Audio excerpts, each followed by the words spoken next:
জ্যাকসনের থেকে আপনাদের সঙ্গে আছে আমি খালেদ মহিউদ্দিন। শুধু জুলাই হত্যাকাণ্ড নয়, পতন হওয়া আওয়ামী লীগের আমলে বেশ কিছু গুম খুনের ঘটনাও ঘটেছে। এই সব গুম খুনের সঙ্গে জড়িত ছিলেন সামরিক বেসামরিক কর্মকর্তারা, এরকম খবরও রয়েছে আমাদের সঙ্গে। রাজনীতিবিদদের পাশাপাশি সেই সব কর্মকর্তাদের বিচার, অর্থাৎ সামরিক কর্মকর্তাদের বা বেসামরিক কর্মকর্তাদের বিচার কোন আইনে হবে, কিভাবে হবে, সেগুলি নিয়ে তর্ক যেমন চলছে, তেমন তর্ক চলছে বর্তমান সামরিক বাহিনীর সাথে প্রশাসনের বা বেসামরিক বাহিনীর সম্পর্কটা আসলে কীরকম, তারা আসলে ন্যায় বিচার পাবেন কিনা, ন্যায় বিচার প্রতিষ্ঠা করতে পারবেন কিনা, এগুলি নিয়ে কথা বলার জন্য বাংলাদেশ সেনাবাহিনীর অবসরপ্রাপ্ত brigadier general doctor Abdullah Al Yusuf রয়েছেন আমাদের সঙ্গে। ডক্টর আব্দুল্লাহ আল ইউসুফ, আপনাকে আমাদের অনুষ্ঠানে স্বাগত জানাই। আপনি আমাদের সময় দিয়েছেন, সেজন্য আমাদের শুভেচ্ছা এবং আন্তরিক ধন্যবাদ জানবেন। আমাদের সাথে আরও থাকছেন বাংলাদেশ সুপ্রিম কোর্টের আইনজীবী ব্যারিস্টার রাসনা ইমাম। ব্যারিস্টার রাসনা ইমাম, আপনি আমাদের সঙ্গে যুক্ত হয়েছেন, সেজন্য আমাদের শুভেচ্ছা, কৃতজ্ঞতা এবং ধন্যবাদ জানবেন। আপনাকে স্বাগত জানাচ্ছি ইমাম। আমি একটু ডক্টর ইউসুফ আপনার কাছে সরাসরি চলে যেতে চাই।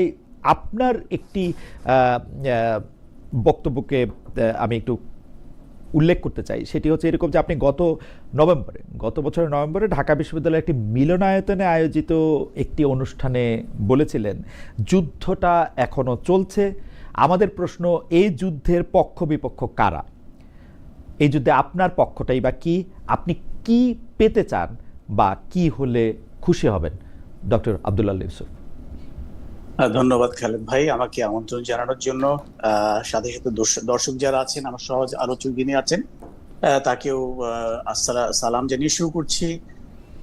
যুদ্ধটা এখনো চলছে, এটা দিয়ে আমি কি বলতে চেয়েছি বা আমি এখানে পক্ষ বা প্রতিপক্ষ কারা, এটাই হচ্ছে আপনার প্রশ্ন। এখানে বিষয়টা হচ্ছে এরকম যে আমরা সাধারণত যুদ্ধ বলতে বুঝে থাকি কনভেনশনাল ওয়ারফেয়ার, যেটাকে বলা হয়, মানে দুটো দেশের মধ্যে কমব্যাট ওয়ারফেয়ার, যেখানে ট্যাঙ্ক, গোলা বারুদ এসব নিয়ে যুদ্ধ হয়।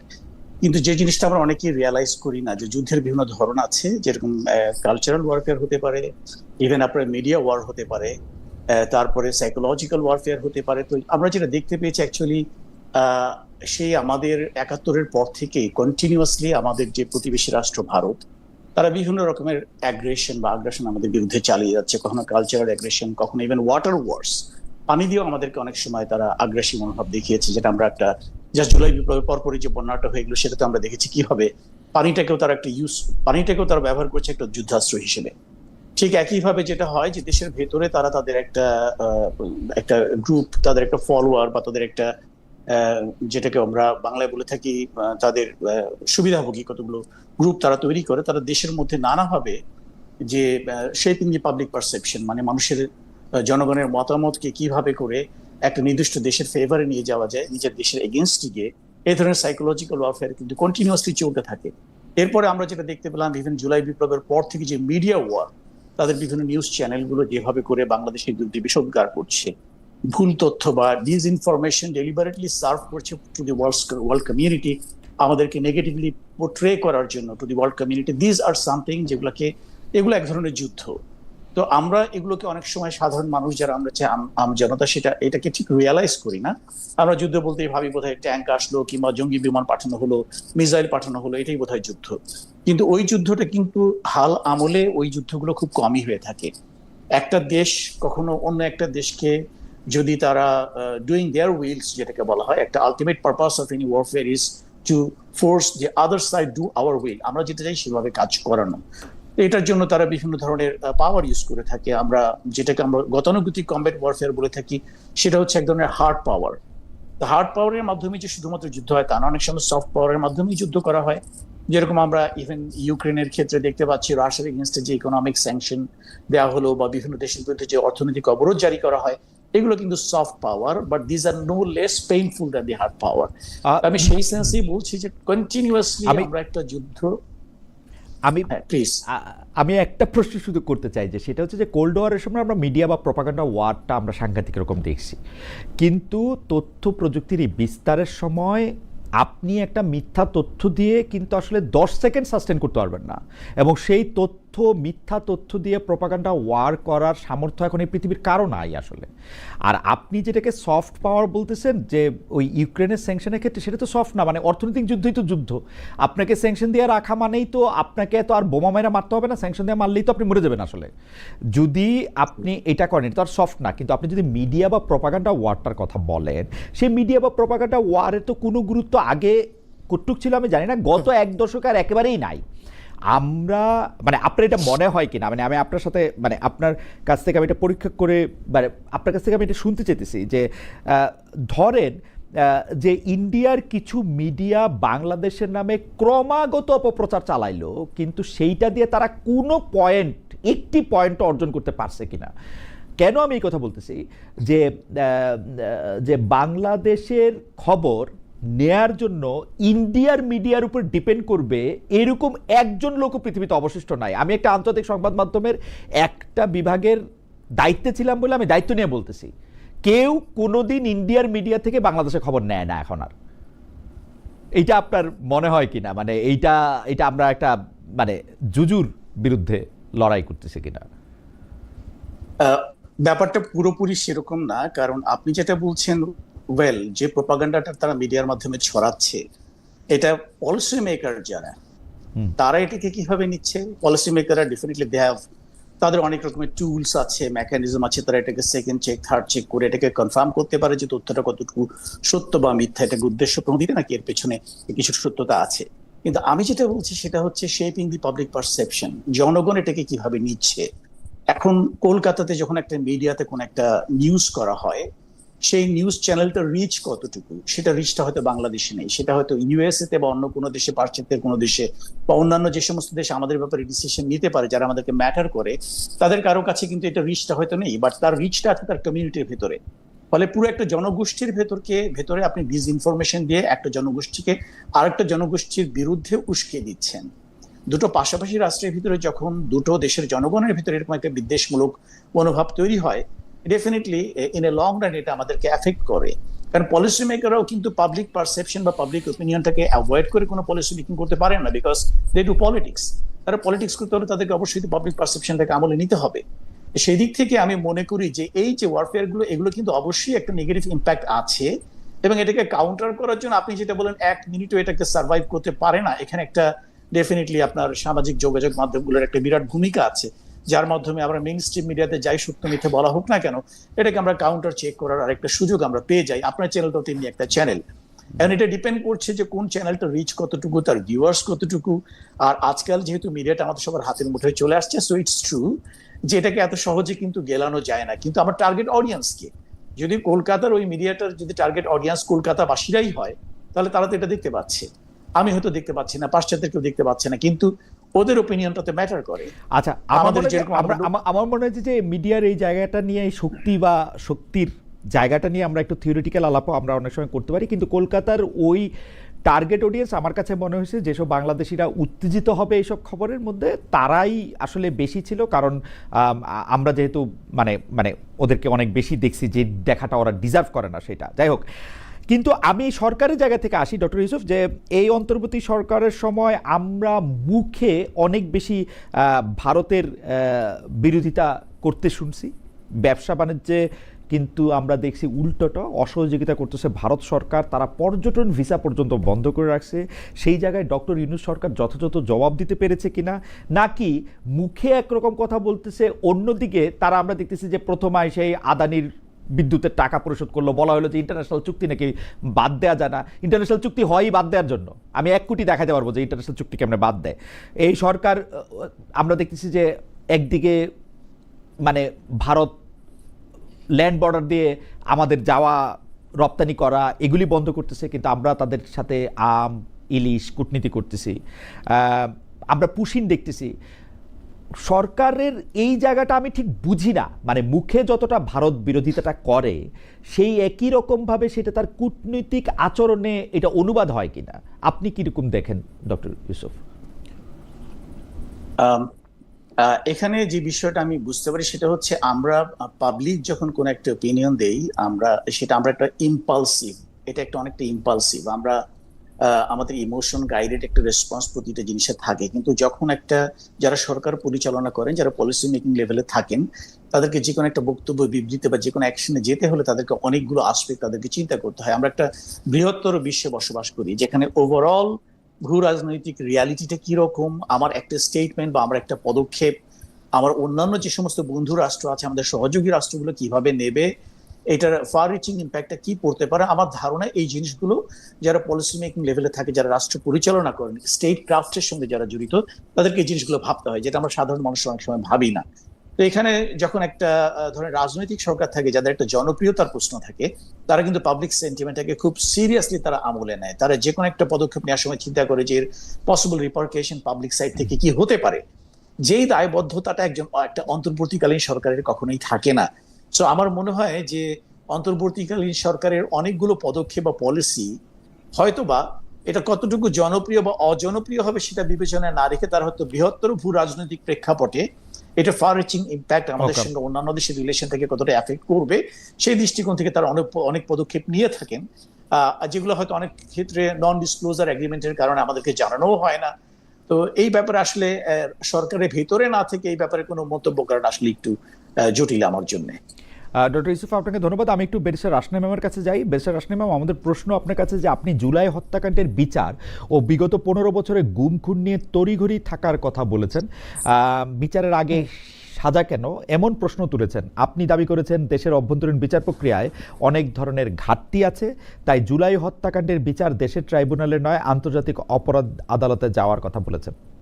দেশের বিচার ব্যবস্থার প্রতি কি আপনি আস্থা রাখতে পারছেন না? আস্থার জায়গা উন্নয়নে সরকার আসলে এখানে কি করতে পারে? ব্যারিস্টার ইমাম। জি, ধন্যবাদ খালেদ ভাই। প্রথমেই বলবো প্রেক্ষাপটটা, আমি যে বক্তব্যটা দিয়েছিলাম ওটার প্রেক্ষাপটটা ছিল প্রথম দিকে ছিল, এবং জুলাই অভ্যুত্থানের কিছুদিন পরেই আমার মনে হয় এই বক্তব্যটা দেয়া। এবং প্রেক্ষাপটটা ছিল যে 15 বছর ধরে আমাদের বিচার ব্যবস্থাকে পুরোপুরি দলীয়করণ করা হয়েছিল এবং অনেকভাবে বিচার ব্যবস্থার যে স্বাধীনতা বা ক্ষমতাটা থাকা উচিত সেটা ভেঙে দেওয়া হয়েছিল। সো ওই প্রেক্ষাপটে আমার তখন অনেস্টলি মনে হয়নি যে মানবতা বিরোধী অপরাধ, এই ধরনের অপরাধ বিচার করার ক্যাপাসিটি ইন্টারন্যাশনাল ক্রাইমস ট্রাইব্যুনালের আছে। এবং তার জন্যই আমি বলেছিলাম যে আন্তর্জাতিক অপরাধ আদালতে যদি রেফার করে দেয়া হয় তাহলে হয়তো আরো সঠিকভাবে বিচারটা হবে।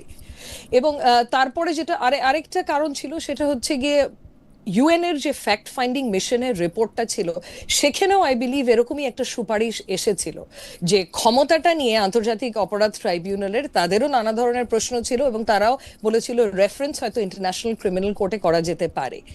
এটা ছিল মোটামুটি প্রেক্ষাপটটা।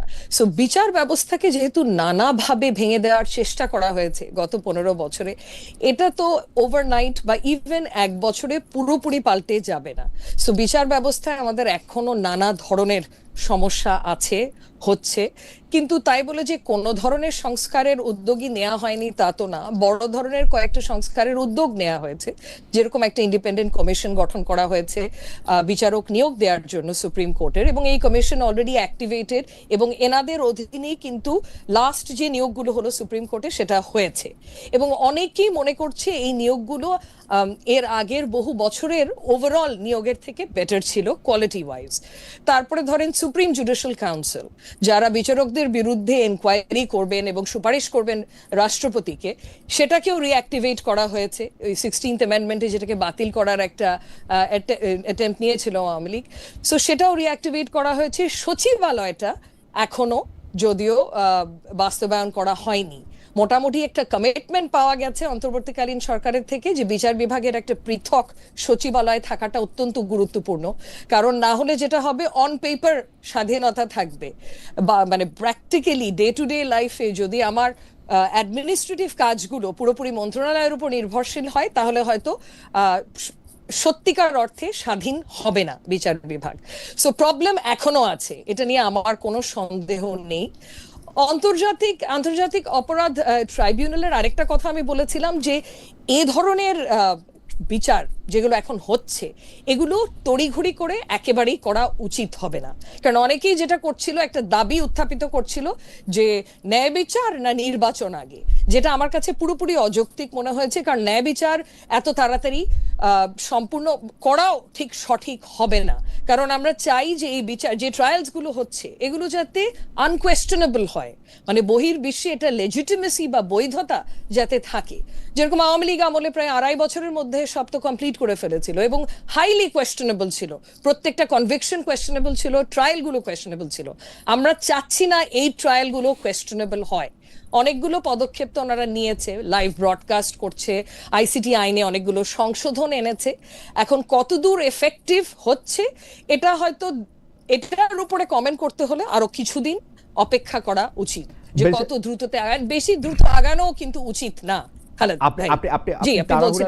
তাড়াহুড়া না করার কথা বলতেছেন, অনেকদিন ধরে তাড়াহুড়া না করার কথা বলতেছেন। আমি বাংলাদেশের বিচার বিভাগ 15 বছর বা আওয়ামী লীগের আমলের 15 বছর কেমন ছিল বা তার আগে কেমন ছিল সেটার সাথে যদি এখনকার এক বছর একটা তুলনা করি, আপনি কোনো বড় ধরনের পরিবর্তন দেখেন কিনা? কারণ আমার দেখার শর্ট সাইটেডনেস, আমি আপনাকে বলি যে আমি কিন্তু এরকম দেখি না। আমার কাছে মনে হয় যে বিচার যেইখানে মানে জনগণ একটা কি বলল না মনে করলো, ক্ষমতাবানরা একটা কি বলল মনে না করলো, সেটার থেকে একটা ব্যালেন্স, একটা প্রোটেকশন কিন্তু সেইটা দিতে পারছে কিনা।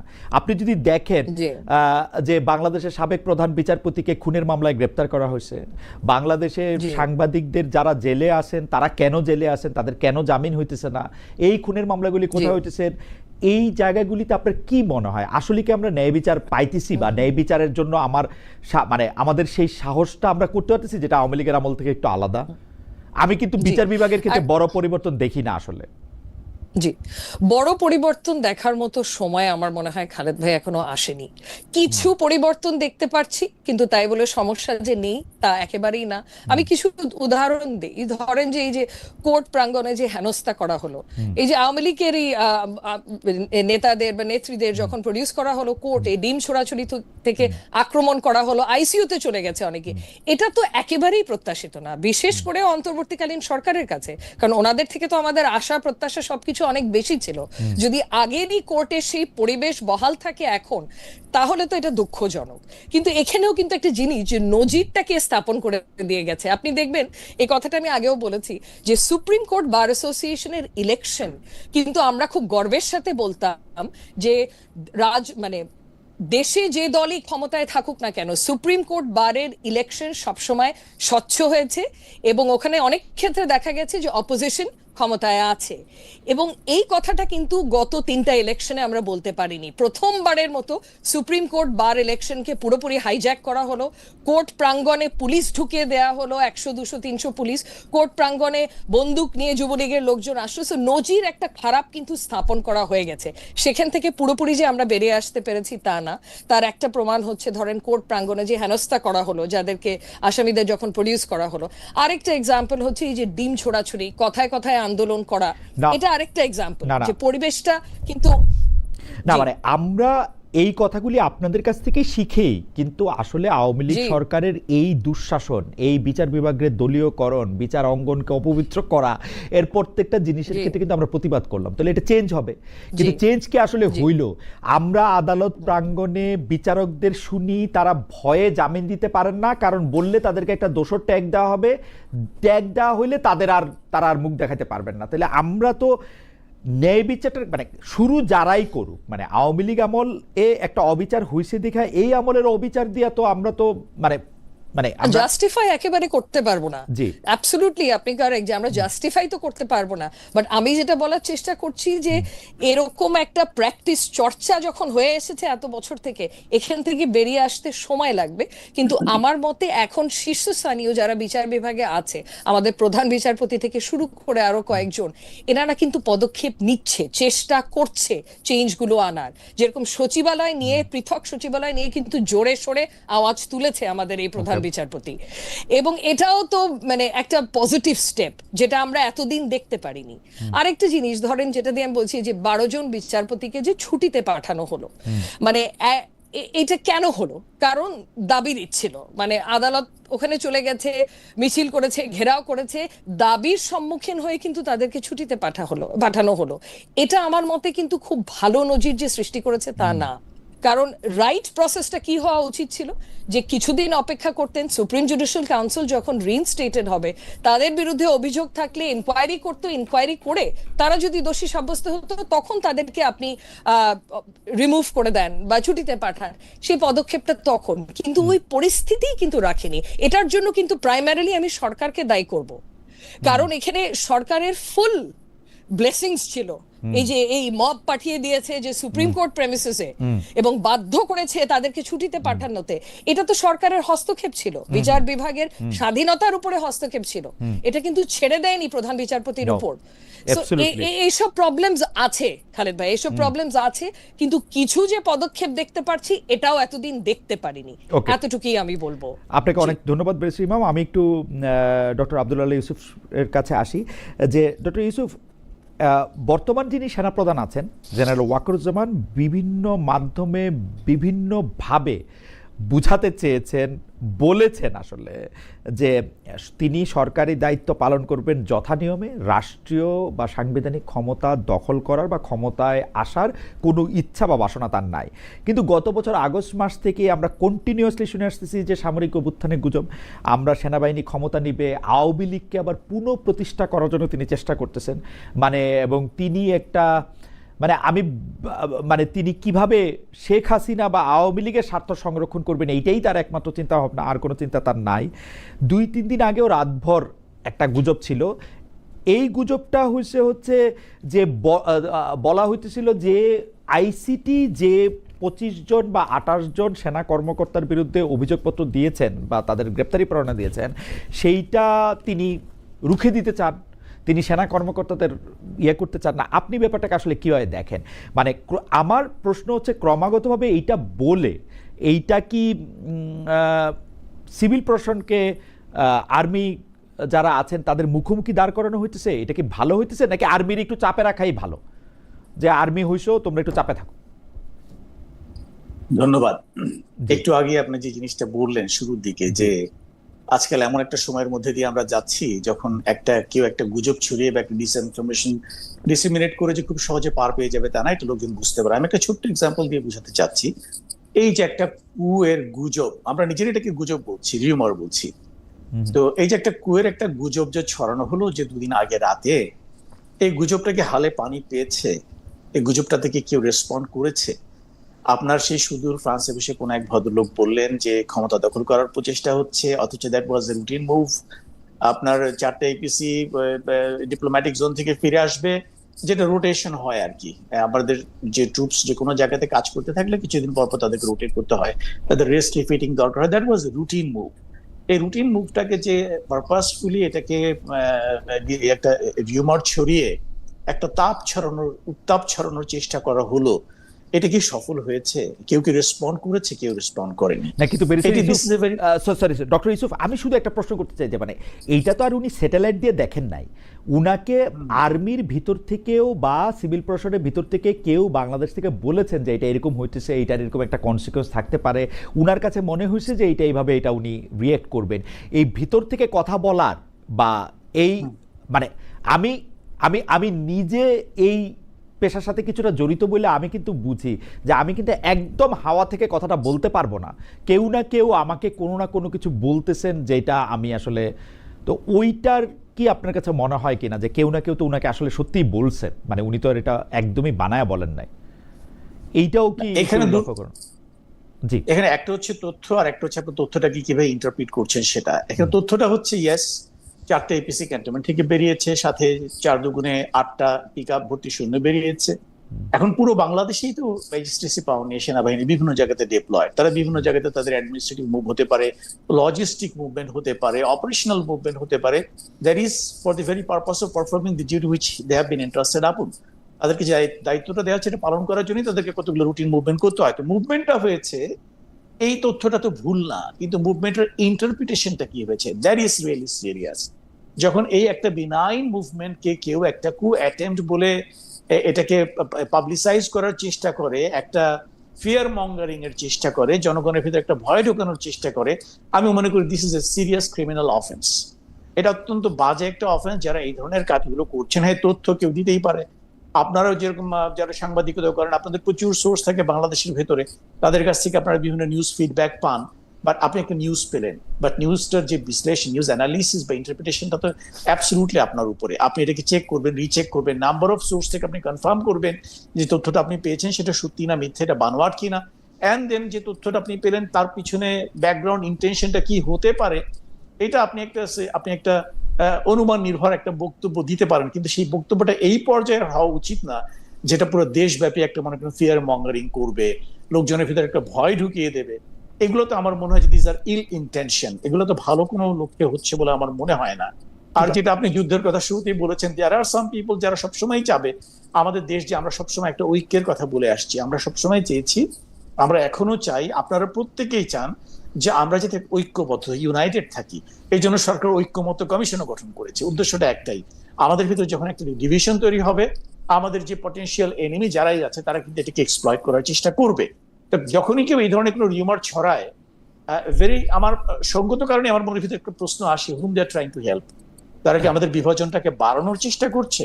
আর দে ট্রাইং টু হেল্প আমাদের যে কি বলে যে শত্রুপক্ষ যারাই হোক দেশের ভেতরে এবং বাইরে, তাদের পরে তারা কাজ করছে কিনা, এই প্রশ্নটা কিন্তু সঙ্গত কারণেই মনের ভিতরে চলে আসে।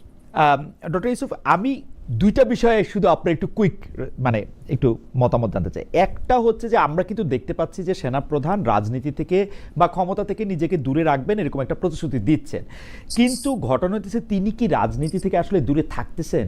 তিনি বিভিন্ন রাজনৈতিক দলের সাথে কথা বলতেছেন, রাজনৈতিক দলের মুখপাত্রদের সাথে কথা বলতেছেন। তিনি মানে একটা কথা আছে না, অধিকার ছাড়িয়া দিয়া অধিকার রাখার মতো বিড়ম্বনা, এরকম একটা ইয়ার মধ্যে তো তিনি যুক্ত থাকতেছেন আসলে। মানে এইটা কেন?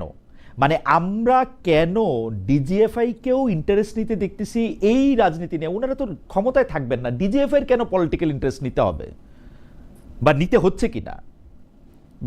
ডক্টর ইউসুফ। ওকে, ফাইন। আপনার যে প্রশ্নটা হচ্ছে যে আপনি যেটা বললেন যে ক্ষমতা ছাড়িয়ে দিয়া তা অধিকার ধরে রাখার চেষ্টা করাটা, আচ্ছা, চমৎকার একটা কথা বলেছেন। এখন প্রশ্নটা হচ্ছে যে পলিটিক্স বলতে আমরা আসলে মানে যেটা বোঝা যায় পলিটিক্স, এটা আমি আমার একটা বক্তব্যে অতীতেও বলেছি যে রাষ্ট্রের যে চারটা মৌলিক যে মানে এগুলো আছে, স্তম্ভ আছে, মানে ক্ষমতার স্তম্ভ, যেটা diplomacy, information, military and economy বলা হয়ে থাকে, this are the core instruments of national পাওয়ার। এই চারটা স্তম্ভের উপর কিন্তু একটা ন্যাশনাল পাওয়ার ডিপেন্ড করে।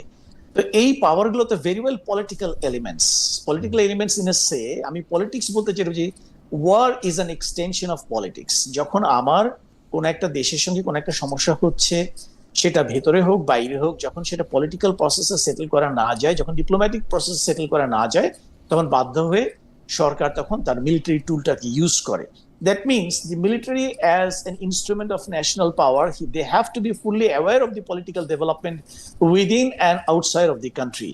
So there is no harm in being politically aware. কিন্তু আপনি যেটা বলতে যাচ্ছেন বা যেটা অবশ্যই আপত্তিকর, যে whether he is involved in a party politics, that's very important.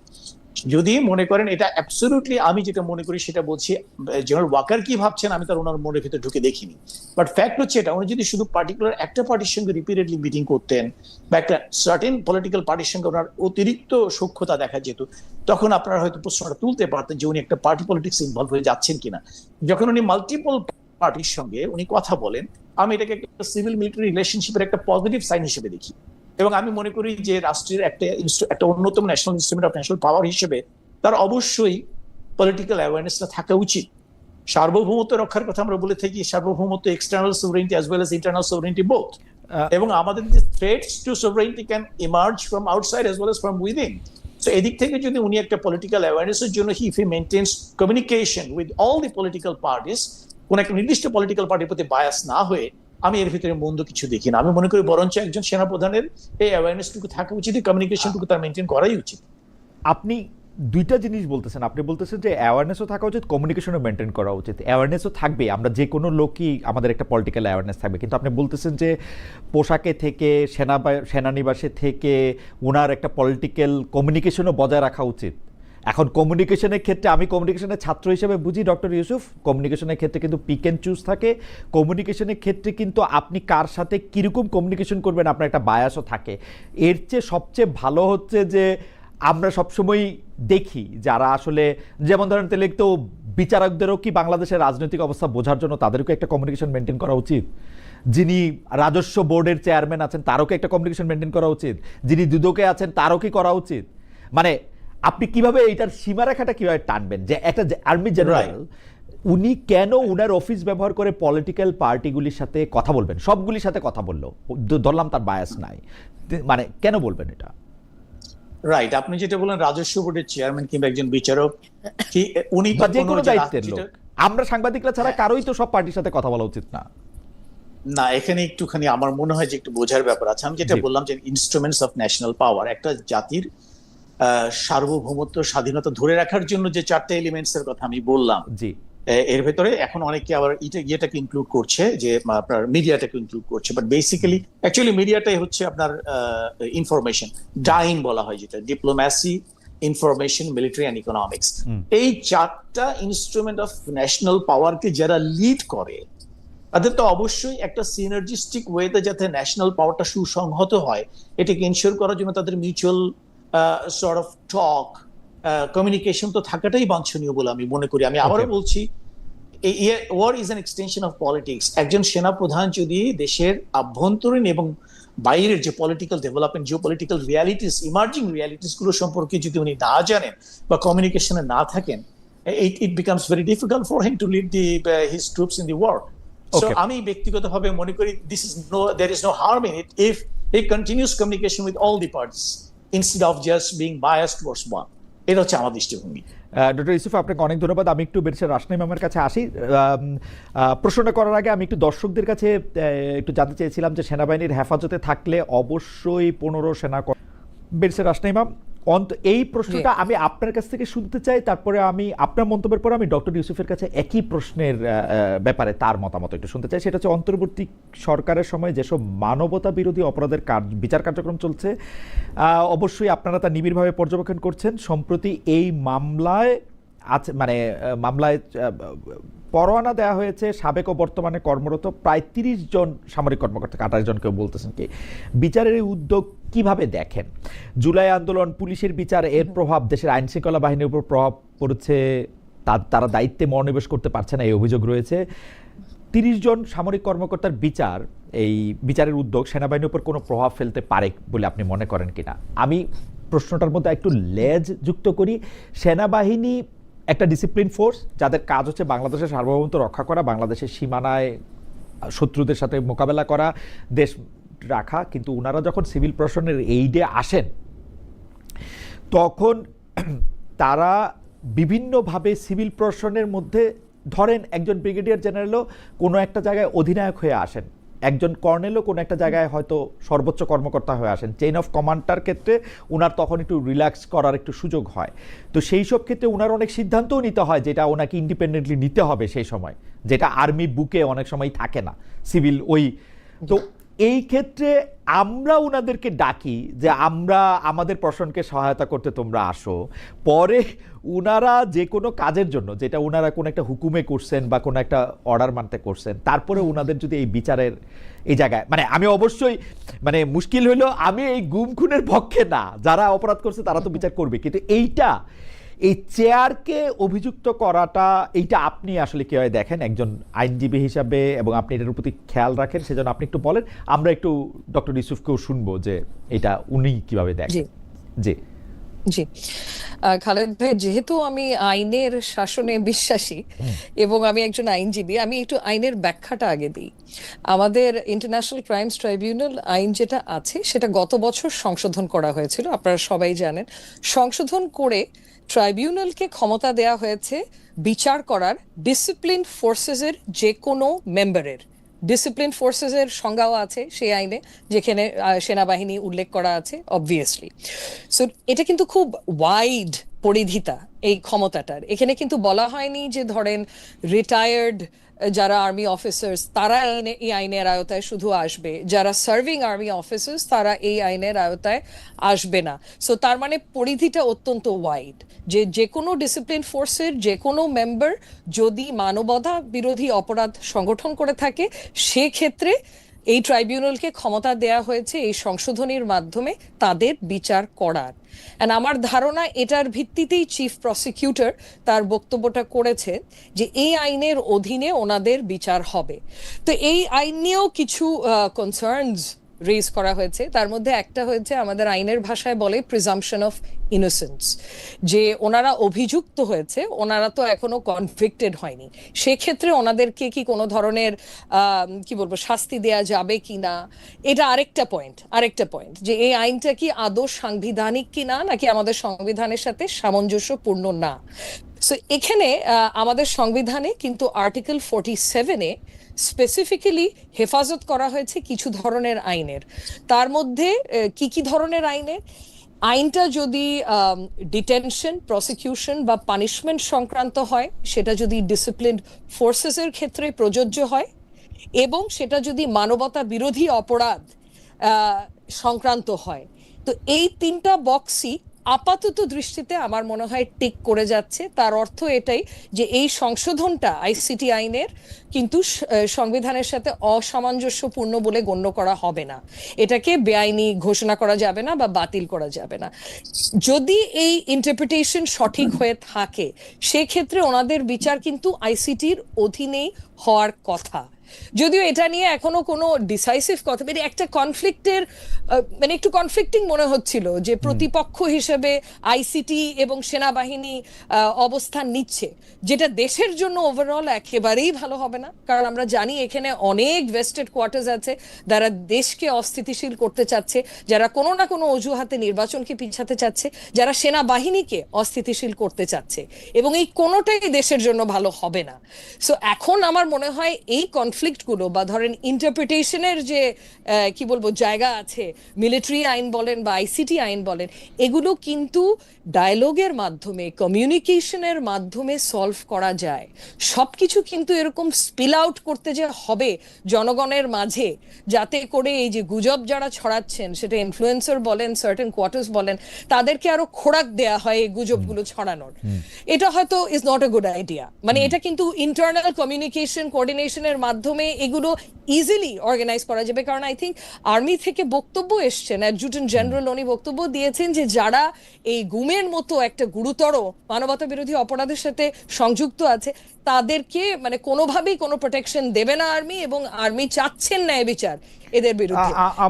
এদের ইমাম, আমার একটা জায়গায় একটু প্রশ্ন আছে যে আপনার এই কথাটার মানে আমার কাছে মনে খুবই প্রণিধানযোগ্য যে এটা আসলে জনগণের সামনে এটা আনাটা ঠিক হইল কিনা, এবং এটা নিয়ে আসলে নানা ধরনের কথাবার্তা বলা কারো জন্যই স্বাস্থ্যকর হইতেছে কিনা। কিন্তু আমি এইটা আসলে ডক্টর ইউসুফ থেকেই পুরো জানতে চাইবো, কিন্তু আপনার কাছে কি মনে হয় যা আইসিটি তদন্ত করে বুঝতে পারলো উনারা গুম খুনের সাথে জড়িত ছিলেন, 5 আগস্টের পরে 1 বছরের বেশি সময়, 14 মাস 15 মাস পার হয়ে গেল, আর্মি জানতো না যে ওনারা গুম খুনের সাথে জড়িত ছিলেন কি ছিলেন না? আর্মির কোনো ইন্নার মেকানিজম নাই যে ওনারা এটা জানতে পারেন যে এই অফিসারটা আসলে মানবতা বিরোধী এই অপরাধে, গুমে খুনে বা অন্য কোনো অন্যায়ের সাথে জড়িত ছিল? আর্মিতে তো বেশিরভাগ আর্মিতে তো আমরা দেখছি যে পান থেকে চুন খসলে চাকরি চলে যায়। মানে স্ত্রীকে জোরে বকা টকা বা খারাপ ব্যবহার করছে, তার 2 মাস পরে সে একটা মেমো খায়, তার একটা অবস্থা খারাপ। মানে আর্মি তো একটা সাংঘাতিক ডিসিপ্লিন ফোর্স। 1 বছরের মাথায় আইসিটি জানানোর পর আর্মি জানলো যে এরা এই সাথে জড়িত ছিল। আপনার কাছে কি মনে হয়? জি, এখানে মানে আর্মি তো ওনারা তো শাসিত হয় মিলিটারি আইনের মাধ্যমে, এবং মিলিটারি আইনগুলো খতিয়ে দেখার সুযোগ অনেস্টলি আমার হয়নি। তো ওখানে গুমের মতো সুনির্দিষ্ট কোনো অভিযোগ বা অফেন্স মানে অপরাধ আছে কিনা বা কিভাবে আছে, এগুলো দেখার কিন্তু সুযোগ আমার হয়নি। তো অতএব আর্মি কেন করলো না, এটার হয়তো একটা মতামত আমার থেকে অনেক বেটার আমার সহবক্তা দিতে পারবে। আমি আর সময় নষ্ট করব না। জি, আমি ডক্টর ইউসুফ থেকে শুনি। ডক্টর ইউসুফ, দুইটা বিষয়। একটা বিষয়, আমি আজকে আরেকটা অনুষ্ঠানে জুলকারনাইন স্যারকে শুনছিলাম, তিনি বলতেছেন যে এইসব গুম খুনের ব্যাপারে তারা তো, তিনি, তাসনিম খলিল, মুক্তাদুর রশিদ রোমিও সহ আরো যারা আছেন এগুলো নিয়ে কাজ করছেন, ডেলি সারা জামা ইসলাম, তাদের কথা বলতেছিলেন যে তারা এগুলো নিয়ে যখন কাজ করছেন তখন একটা জিনিস তিনি প্রশ্ন করতে চান যে চৌধুরী আলম সহ 2011-12 সালে যারা গুম হয়েছেন খুব, বা যাদের ইলিয়াস আলী, তাদের মামলাটার আগে কেন ব্রিগেডিয়ার আজমি এবং জনাব মীর উনাদের মামলাটা কেন সামনে আনা হলো, মানে এটা প্রায়োরিটিটা কিভাবে ঠিক করা হয়েছে?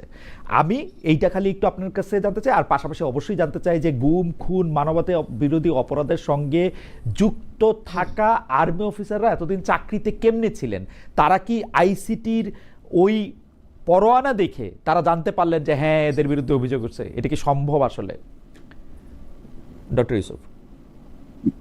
আমি আপনার যে প্রশ্নগুলো এর আগেও যে কয়েকটা কথা আপনি বলেছেন, প্রশ্ন তুলেছেন, সবগুলোর আমি একটা একটা করে উত্তর দেওয়ার চেষ্টা করবো। ফার্স্ট থিং, যে এতগুলো কেস থাকার পরও বিশেষ করে ব্রিগেডিয়ার আজমি এবং যার কথা বললেন তাদের কেসটা কেন সবার আগে কনসিডারেশন আনা হচ্ছে, মানে আপনার কথার ইমপ্লাইড মিনিংটা আমি যেটা বুঝতে পারি, এটা কি ডেলিবারেটলি এই যে আসামিদের ভিতরে যারা সেনা সদস্য তাদেরকে সবার আগে বিচারের আওতায় আনার একটা উদ্যোগ কিনা, বা এটা হয়তো অনেকে প্রশ্ন তুলছেন। এটা যারা বিচার কাজ পরিচালনা করছেন বা যারা অভিযোগ দায়ের করেছেন তারা কোন পরিপ্রেক্ষিতে কোন অবস্থার ভিত্তিতে তারা এটাকে প্রায়োরিটাইজ করলেন সেটার উত্তরটা আমি দিতে পারবো না, সেটা ওনারাই ভালো বলতে পারবেন। আপনার যে আরেকটা প্রশ্ন যেটা যে এটাকে আর্মি জানতো না কিনা, জানলে কি হতো, এখানে একটা জিনিস আপনার এই প্রশ্নটার ভিতর থেকে একটা খুব ইম্পর্টেন্ট উত্তর বেরিয়ে আসে। প্রথমত হচ্ছে যে আর্মির এটা জানার কোনো স্কোপ ছিল কিনা। আর্মি ইন্টেলিজেন্সের থ্রুতে অনেক কিছুই জানতে পারে, বাট ইন্টেলিজেন্সের থ্রুতে আপনি যে জিনিসটা জানেন সেটাকে কিন্তু কোথাও এভিডেন্স হিসেবে ব্যবহার করা যায় না। এটা একটা আইনের ব্যাপার, হচ্ছে যে আমার কাছে কোনো গোয়েন্দা তথ্যের উপর ভিত্তি করে আমি কাউকে বিচার করতে পারি না। লাইক কেন, there has to be evidences, documentary evidences and all. যেই অপরাধগুলো সংঘটিত হয়েছে, যে সংস্থার ভিতরে থেকে তারা অপরাধগুলো করেছে, এই জিনিসটা আমাদের যে এজি যে বক্তব্য দিলেন সেটা থেকেও আপনারা পরিষ্কার হয়েছে। সেটা হচ্ছে যে ওই সমস্ত সংস্থাগুলোর উপরে কিন্তু সেনাবাহিনীর কোনো নিয়ন্ত্রণ নেই। এই সংস্থাগুলো সরাসরি কাজ করে, যেমন র্যাব কাজ করে স্বরাষ্ট্র মন্ত্রণালয়ের আন্ডারে, এবং ওদিকে আপনার ডিজিএফআই সরাসরি they are accountable to the prime minister or the defence minister. এবং অ্যাকচুয়ালি যেটা আমাদের এজিও বক্তব্য সেদিন বললেন, যে এমনকি আমরা যদি ডিজিএফআই এর অফিসে যেতেও চাই আমাদেরকে প্রথমে গিয়ে রিসেপশনে বসতে হয়, তারও আগে একটা অ্যাপয়েন্টমেন্ট করতে হয়। রিসেপশনে বসে থাকার পরে একজন গাইড আসবেন, উনি আমাকে এসকর্ট করে নিয়ে যাবেন ওই নির্দিষ্ট অফিসে যার সঙ্গে আমি দেখা করতে চাই। ওখানকার কথা শেষ হওয়ার পর আবার আমাকে এসকর্ট করে বের করে নিয়ে আসবেন। This is the access of even a very senior office of army inside DGFI. কাজে ডিজিএফআই এর ভিতরে কি হয়েছে না হয়েছে, তারা কি করেছে না করেছে, আমরা এটা কিছু গোয়েন্দা তথ্য পেতেই পারি, বাট এগুলোর এভিডেন্সিয়াল প্রুফ বা এগুলো আর্মির পক্ষে অবটেইন করা কোনোভাবেই সম্ভব না। দ্বিতীয় যে জিনিসটা আপনি বললেন যে আর্মি এতদিন পরে কেন মনে হলো যে তাদেরকে শাস্তি দেওয়া উচিত বা তাদের একটা এলিগেশন আছে, এই প্রসঙ্গে একটা জিনিস কি, যদি আর্মি হালকা কোনো এভিডেন্সের উপর ভিত্তি করে তাদেরকে গুম কিংবা অপহরণ এগুলোর ব্যাপারে আপনারা মনে করেন যে ফোর্স কি বলে এনফোর্স ডিসঅ্যাপিয়ারেন্স যেটাকে বলা হয়, এইটার ব্যাপারে সরাসরি কোনো আর্টিকেল বা কোনো সেকশন সেনা আইনে নাই, এটা ঠিক, বাট সেনা আইনের সেকশন 59 যেটা, সেটার মাধ্যমে কিন্তু আপনি যে কোনো সিভিল অফেন্সের বিচার করতে পারেন। ওই সিভিল অফেন্সের ওই সার্টেন ওই লয়ের রেফারেন্স আপনি করতে পারেন। সে ফর এক্সাম্পল এনফোর্স ডিসঅ্যাপিয়ারেন্সের উপরে যে আইসিটি অ্যাক্টের যে সুনির্দিষ্ট যে ধারাটি আছে, আমাদের সেনা আইনের 59 সেকশন 59 আমাকে অ্যালাউ করে ওই ধারার রেফারেন্স দিয়ে তাকে দোষী সাব্যস্ত করা, এবং ওই ধারা তার জন্য যে শাস্তি বরাদ্দ রেখেছে সেই শাস্তি যদি এমনকি মৃত্যুদণ্ড পর্যন্ত হয় সেটা দেওয়ার প্রভিশনও কিন্তু সেকশন 59 এর মাধ্যমে আছে। এখন প্রশ্ন হলো, যদি আর্মি তাড়াহুড়ো করে সেনাবাহিনী এদেরকে অন্য কোনো উইক চার্জ ফ্রেমিং করে এই একই কর্মকাণ্ডের জন্য তাদেরকে একটা বিচার করে ফেলতো, তারপরে আপনি তো তাকে একই অফেন্সের জন্য আপনি তো সেকেন্ড টাইম তাকে পানিশ করতে পারবেন না। আমার যেটা ধারণা, আমার ব্যারিস্টার আরো ভালো বলতে পারবেন উনি, আমার সহ আলোচক, যে for one offence you can't punish someone twice, আপনি একজনকে দুবার কিন্তু পানিশমেন্ট দিতে পারেন না। সো আর্মির যদি ইন্টেনশনটা ইল ইন্টেনশনই থাকতো, যদি এদেরকে সেফগার্ড করার কোনো ইন্টেনশনই আর্মির থাকতো, আর্মি কি করতো, আর্মি টপ লিডারশিপ করতো কি তাড়াহুড়ো করতো একটু উইক চার্জ ফ্রেমিং করে উইদিন সেনা আইনের ভিতর তাকে শাস্তি দিয়ে দিত, আপনি কিন্তু পরবর্তীতে আইসিটি নিতে পারতেন না। এটা মানবাধিকার বিশ্বের কোনোখানে এটাকে অ্যালাউ করবে না যে for one offence you punish someone twice, কিন্তু আর্মি সেটা করে নাই। বিকজ এখানেই হচ্ছে আর্মি ট্রান্সপারেন্সি। তারা চেয়েছে যে শুধুমাত্র অনুমানের উপর ভিত্তি করে কিংবা কোনো গোয়েন্দা তথ্যের উপর ভিত্তি করে কাউকে শাস্তি দিতে আর্মি মনে করেছে, যেটা আমার ধারণা, আমি তো এখন আর্মিতে জব করি না, but this is how we work, আমরা আর্মিতে যখন ছিলাম এভাবেই করতাম। কারণ আইনের কাজ কিন্তু একটা অপরাধীকে শাস্তি দেওয়া, এবং এটা আপনারাও জানেন, যদি প্রয়োজন হয় 10 জন নিরপরাধ ব্যক্তিকে বাঁচানোর জন্য একজন অপরাধী ব্যক্তিকে যদি ছেড়ে দিতে হয়, দ্যাট ইজ ইভেন বেটার। কিন্তু 9 জন দোষীকে শাস্তি দিতে গিয়ে একজন নিরপরাধ লোক যাতে শাস্তির আওতা না পড়ে। সো আমাকে তো যাকে আমি আসামি বলছি বা যাকে আমি অভিযুক্ত করছি তার হিউম্যান রাইটসটাও তো আমাকে দেখতে হবে। সো আমি যেন তেন প্রকারে একটা উইক চার্জ ফ্রেমিং করে যদি আমি তাকে একটা শাস্তি দিয়ে দেই, তখন আমার এই শাস্তি দেওয়াটার পেছনের নেপথ্যের উদ্দেশ্যটাই কিন্তু প্রশ্নবিদ্ধ হবে। সো আই থিঙ্ক আর্মি অত্যন্ত যৌক্তিক কাজ করেছে, যেটা যেই অন্যায়গুলো বা অপরাধগুলো সংঘটিত হয়েছে তাদের নিয়ন্ত্রণের বাইরে থেকে অন্য কোনো সংস্থাতে থেকে, সেটার উপরে কিছু ইন্টেলিজেন্স ইনফরমেশন কিংবা অনুমান নির্ভর কিছু এর উপর ভিত্তি করে তারা উইক চার্জ ফ্রেমিং করে তাদেরকে লঘু শাস্তি দেওয়ার যে উদ্যোগ নেয়নি, আমি এটাকে সাধুবাদ জানাই। এটা কিন্তু আইনের প্রতি এবং বিচার ব্যবস্থার প্রতি আমি মনে করি সেনাবাহিনীর একটা শ্রদ্ধারই বহিঃপ্রকাশ। নেক্সট যে বিষয়টা আসছে, আমি কি মাঝখানে একটা প্রশ্ন শুধু করতে পারি ডক্টর ইউসুফ? সেইটা হচ্ছে যে আমি শুধু বোঝার জন্য একটা নাম বলতেছি। ধরেন এনটিএমসির দায়িত্বে যিনি ছিলেন, national telecommunication monitoring commission council committee কি জানি না, ওই এনটিএমসির দায়িত্বে যিনি ছিলেন মেজর জেনারেল জিয়াউল আহসান, আমরা কিন্তু 5 আগস্টের পরে দেখলাম মেজর জেনারেল জিয়াউল হাসানের বিরুদ্ধে একটা মামলা করা হয়েছে, তাকে আদালতে নিয়ে যাওয়া হয়েছে। এই যে 30 জন সার্ভিং এবং রিটায়ার্ড অফিসার আছেন, তাদের অপরাধ বা তাদের বিরুদ্ধে অভিযোগ এই জিয়াউল হাসান থেকে কিভাবে আলাদা? বা আরও যারা আর্মি অফিসার আছেন, আমার এই মুহূর্তে নাম মনে পড়তেছে না, সেজন্য আমি বলতেছি না, যারা মানে যারা চাকরি চলে গেছে বা যাদের বিরুদ্ধে মামলা হয়েছে, যারা জেলখানায় আছেন, যারা আটক আছেন, এদের সাথে এই সার্ভিং অফিসারদের অপরাধ আপনি আলাদা কেমনে করছেন? মানে কেন জেনারেল জিয়াউল হাসান শুরু থেকেই কারাগারে আছেন, কেন জেনারেল কবির আহমেদ এতদিন আবার চাকরিতেও ছিলেন? মানে এটার হিসাবটা কি আসলে? উত্তরটা তো আপনিই দিয়ে ফেলেছেন, কারণ জিয়াউল হাসানের এগেইনস্টে মামলা হয়েছিল, এদের এগেইনস্টে মামলাটা এখন হলো, এদের এগেইনস্টে চার্জ গঠনটা এখন হলো। এতদিন এদের এগেইনস্টে কোনো চার্জ গঠন হয়নি, এদের নামে কোনো মামলা হয়নি।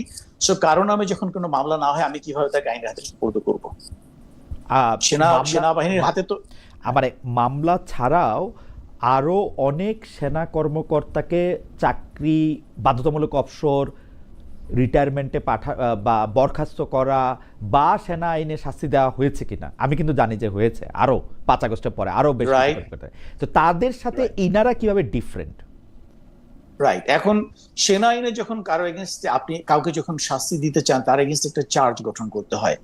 তো চার্জ গঠন করার জন্য যে আপনার এভিডেন্স গুলো বা যে সমস্ত কি বলা যায় এটাকে, এভিডেন্স, এটা বাংলায় কি মনে পড়ছে না, যে এভিডেন্স গুলো প্রয়োজন, সেই এভিডেন্স গুলো যখন সেনা কর্তৃপক্ষ কাছে থাকে, তখন তার একটা কংক্রিট চার্জ গঠন করে তাদেরকে আইনের আওতায় এনে কোর্ট মার্শালের মাধ্যমে বা সামারি কোর্ট মার্শাল হতে পারে, field general court martial, different types of court martials are there. তো এখন অভিযোগ করার মতো যখন পর্যাপ্ত এভিডেন্স তাদের হাতে থাকে অভিযোগ গঠন করার জন্য, তখন তাদের এগেইনস্ট অভিযোগ গঠন করা হয়েছে, তাদেরকে শাস্তি দেওয়া হয়েছে। This is my way of understanding, because যখন এই ঘটনাগুলো ঘটেছে আমি কিন্তু অলরেডি সেনাবাহিনীর বাইরে, আমি আজকে 3 বছর হলো রিটায়ার করেছি। বাট আমি যেটা বুঝি যে আপনি যখন চার্জ গঠন করার মতো এভিডেন্স পাবেন, তখন চার্জ গঠন করে সেনা আইনের ওই সংশ্লিষ্ট সেকশনে গিয়ে ওই ধারা বলে আপনি তাকে শাস্তি দিতে পারেন। দ্যাট কুড বি তাকে চাকরি থেকে বহিষ্কার করা বা তার এটাকে কি বলে তার ফোর্সিবল রিটায়ারমেন্টে পাঠানো। কিন্তু যখন আপনার কাছে এভিডেন্সটা না থাকে চার্জ গঠন করার মতো, যেমন আমি আবারও বলছি, চার্জ গঠন করতে পারবেন কখন? যখন সেনা পরিধির ভিতরে থেকে সে কোনো একটা অন্যায় করেছে, যেখানে তার একাধিক আমি উইটনেস সংগ্রহ করতে পারতেছি, বা কেউ স্বপ্রণোদিত হয়ে এটাকে কমপ্লেইন করলো। না, আমার শুধু আশঙ্কার ব্যাপারটা আপনার কাছ থেকে একটু জানতে চাই যে মানে এটার মধ্যে কোনো আছে, এটার মধ্যে কোনো পিক এন্ড চুজ নাই তো, বা জনতুষ্টিমূলক উনার বিরুদ্ধে বেশি ভয়েস রেজ করা হয়েছে সেজন্য উনাকে আমরা, মানে ব্যাপারটা এরকম না তো? মানে আর্মি এখানে আপনার কাছে কি মনে হয়? আমার কাছে কিন্তু মনে হয় যে এখানে পিক এন্ড চুজের সুযোগ থাকতেছে এবং মানে জনতা যার বিরুদ্ধে বেশি কথা বলছে তাদের সন্তুষ্ট করার জন্য এইটা একটা হইছে, এরকম হইতে পারে কিনা? মানে আমার মত কত কেমন হইলো যে মানে অনেকে এরকম বলতে পারে কিনা? আবারও বলছি, এই ধরনের স্পেকুলেটিভ বা অনুমান নির্ভর কোনো বক্তব্য দেওয়াটা আমি মনে করি যে এটা যারা গুজব ছড়ায় তারা এটা পছন্দ করে। বাট আমি কিন্তু ফ্যাক্টস এর বাইরে আমি কোনো কথা বলতে রাজি না। আমি কেন এটাকে অনুমান করবো যে এমন কোনো পিক বা চুজের কোনো একটা অ্যাফেক্ট ওখানে ছিল কিনা? I do not know that, I do not know. But আমি মনে করি যে এই ধরনের অনুমান নির্ভর কথা না বলাটাই ভালো। এতে করে অহেতুক কতগুলো সন্দেহ তৈরি করা হয়, অহেতুক কতগুলো এলিয়েনেশন তৈরি করা হয়, মানে এটা তো it's not right. Okay, thank you.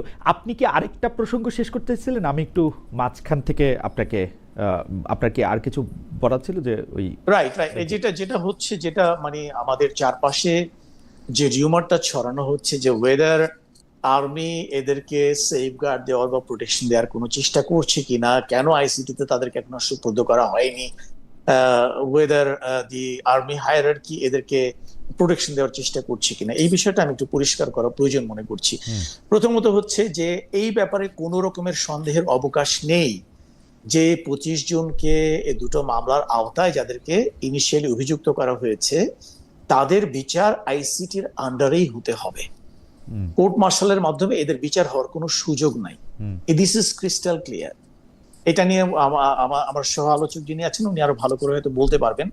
এখানে রেট্রোস্পেক্টিভ ইফেক্ট বলে যে কথাটা বলা হয়, যেমন আমাদের সেনা আইনে কিন্তু মানে যখন একটা আইন মানে প্রণয়ন করা হয় সে আইনের আগে ঘটে যাওয়া কোনো ঘটনার জন্য কিন্তু এই আইনের মাধ্যমে বিচার করা যায় না, কিন্তু একমাত্র আইসিটিতেই কিন্তু আইসিটি একটা সুযোগটা রয়েছে রেট্রোস্পেক্টিভ ইয়েতে আপনি যে আজকে আইনটা প্রণয়ন করা হলো কিন্তু যে অপরাধের কথা আইনে বলা হলো সে অপরাধটা সংঘটিত হয়েছে আজ থেকে 20 বছর আগে, কিন্তু সেই অপরাধের জন্য কিন্তু আইসিটির আন্ডারে আপনি কিন্তু তার বিচার করতে পারবেন, কিন্তু সেনা আইনের আন্ডারে আপনি চেষ্টা করতে পারবেন না, বিকজ সেনা আইন যেদিন থেকে তৈরি হয় তার আগের কোনো অপরাধ সংঘটিত হলে সেটা ওই আইনের আওতায় বিচার করা যায় না। সো আমরা যদি সুবিচার প্রত্যাশা করি, অবশ্যই আমরা করি, সেই ক্ষেত্রে এই ব্যাপারে কোনো রকমের সন্দেহের অবকাশ নেই যে যাদেরকে সেনাবাহিনীর সদস্য যাদেরকে এখন ইয়ে করা হয়েছে, কনফাইন করে রাখা হয়েছে বা যাদেরকে অ্যাটাচ করে রাখা হয়েছে, আলটিমেটলি তাদের বিচারটা আইসিটিতেই হবে। এটা কোনো সামরিক আদালতে এটা বিচার হওয়ার কোনো সুযোগ নাই। এবং আমি দৃঢ়ভাবে বিশ্বাস করি যে সেনাবাহিনীর যে লিডারশিপ তারা ওই ধরনের কোনো কিছু চিন্তা ভাবনা করছে না। যেগুলো এটা নিয়ে আমার সবচেয়ে বড় কষ্টটা হচ্ছে এটাই, এই যে কতগুলো অনুমান নির্ভর বক্তব্য দিয়ে গুজব ছড়িয়ে যে আননেসেসারিলি একটা সর্ট অফ ফিয়ার মঙ্গারিং করা বা একটা তাপ ছড়ানো, মানে আর্মিকে ডেমোনাইজ করা বা এলিয়েনেট করা, this are something really uncalled for. মানে এটা কিন্তু একেবারেই অপ্রত্যাশিত, এটা ঠিক হচ্ছে না। হ্যাঁ, মনে হচ্ছে যে মানে যেটা ব্যারিস্টার ইমাম কিছুটা বলতেছিলেন যে আইসিটি এবং আর্মিকে মুখোমুখি দাঁড় করানো, সেনা মানুষের প্রশ্নের মুখে আর্মিকে বলা, এইটার একটা জায়গাও আমরা দেখতে পাচ্ছি। কিন্তু আমার মনে হয় এইগুলি যত বেশি আলোচনা, যত বেশি পরিষ্কার করা সেটা তো হবেই।